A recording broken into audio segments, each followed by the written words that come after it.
Oke, salam kawan, ucapkan terima kasih banyak karena bersama saya di channel saya ini. Saya harapkan kawan sehat seperti biasa ya.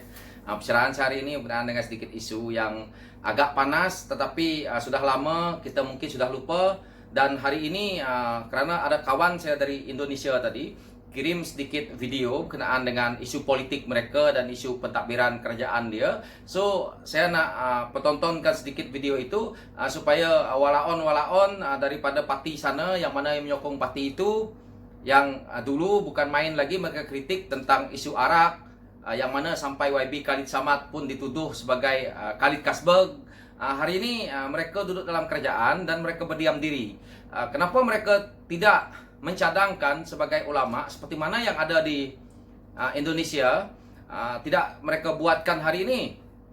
Hari ini satu daripada video yang kawan saya kirim ke saya tadi daripada Indonesia berkenaan dengan pentadbiran negara dia, presiden dia dengan tegas menegaskan bahawa isu arak ini dia batalkan terus. Ini satu keberanian daripada pucuk pimpinan tertinggi negara mereka. Dan hari ini kita bila dipimpin oleh mereka sendiri dah masuk dalam kerajaan ini, kenapa mereka tidak berbunyi? Dan kemana perginya dulu perjuangan mereka yang sampai nak ceritakan judi lah, arak lah, apalah segala macam.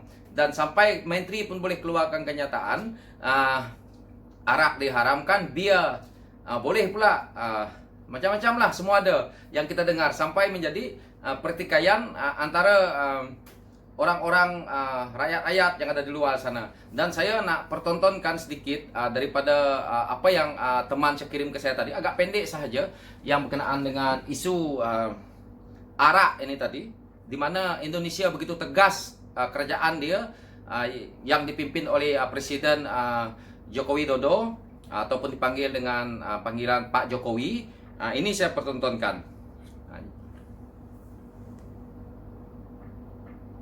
Assalamualaikum warahmatullahi wabarakatuh. Salam sejahtera bagi kita semuanya. Setelah menerima masukan-masukan dari ulama-ulama MUI, Nahdlatul Ulama, NU, Muhammadiyah, dan ormas-ormas lainnya, serta tokoh-tokoh agama yang lain, dan juga masukan-masukan dari provinsi dan daerah. Bersama ini saya sampaikan, saya putuskan lampiran Perpres terkait pembukaan investasi baru dalam industri minuman keras yang mengandung alkohol, saya nyatakan dicabut. Terima kasih. Wassalamualaikum warahmatullahi wabarakatuh. Oke kawan-kawan ya, itu maksudnya dicabut, itu maksudnya memang total tak boleh. Jadi industri, kalau kita Malaysia ni industri itu seperti kilang lah, kilang apa semua tu dicabut.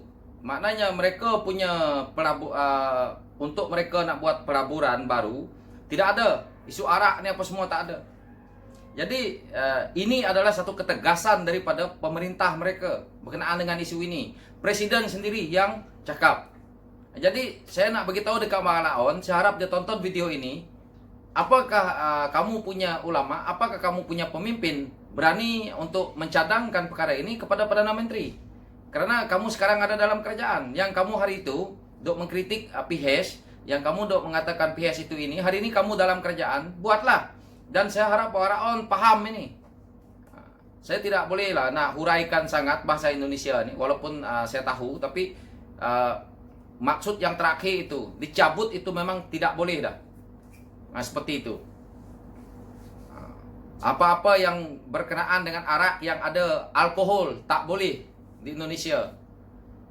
Itu adalah berita yang ada hari ini, yang teman saya kirim ke saya tadi, dia sampaikan, dan saya terus bawa ke sini untuk dibuat konten ini supaya kita boleh lihat bahwa itulah negara mereka yang sekarang ini yang semakin membangun, semakin maju, dan mendapat kepercayaan daripada negara luar untuk melabur di sana.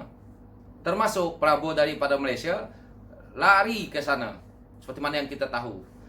Jadi itulah bila negara kita ini majoriti parlimen yang seperti ini, dan parlimen pun tidak boleh bersidang, ditambah lagi dengan isu darurat, maka ekonomi kita akan bertambah parah. Mereka isu arak seperti ini, dia tolak tepi je. Tak ada alasan mereka nak mengatakan bahawa ini juga akan menambahkan pendapatan kepada negara. Tak ada. Jadi inilah yang kita lihat hari ini. Dan saya harap daripada apa yang saya pertontonkan ini tadi, dan walaon tolong tonton dan komenkan. Jika kamu berani, komenkan hal ini. Karena dulu kamu kritik PH habis-habisan tentang isu ini. Hari ini kamu jawab isu ini.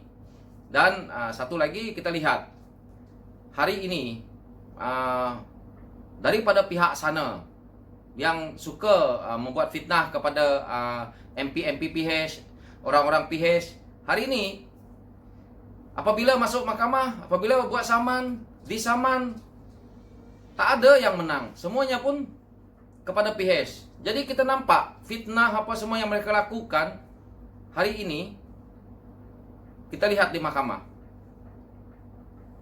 Tetapi ini pun rakyat masih mau mempercayai apa yang mereka mainkan. Inilah yang satu politik yang pada saya tidak baik dalam negara kita ini. Kalau nak berpolitik, asasnya ada dan kita tidak bolehlah begitu. Jadi ini tidak baik kepada kita sebagai rakyat Malaysia menonton politik negara kita ini yang mainkan isu-isu yang suka memfitnah, suka membuat andaian-andaian yang tidak baik kepada parti politik lain dengan bertujuan untuk menjatuhkan parti itu dan juga pemimpin-pemimpin parti itu dengan tidak berasas. Jadi inilah yang berlaku hari ini. Dan saya harap kawan-kawan paham di situ bahawa isu yang saya nak bawakan ini tadi, yaitu hanya tentang isu arak ini tadi, berkenaan dengan negara jiran kita begitu tegas tentang isu itu. Dan saya harap kawan-kawan juga paham di situ. Dan berkenaan dengan isu Datuk Seri Anwar Ibrahim yang mana tadi dia ada buat kenyataan di media tentang isu 3 adun yang melompat pun dia dah terangkan. So saya harap Parti Amanah pun presiden dia ada, Parti PKA pun presiden dia ada. Jadi kita di bawah ini tidak perlu nak bertengkar tentang isu itu. Yang nak menguruskan parti itu mereka lah, presiden sama presiden, mereka tahulah bagaimana. Jadi orang-orang di bawah tidak perlulah nak buat andaian seperti ini seperti itu. Jadi itulah pencerahan saya hari ini. Dan saya harap kawan-kawan paham ya tentang isu arak itu tadi. Oke, thank you. Terima kasih.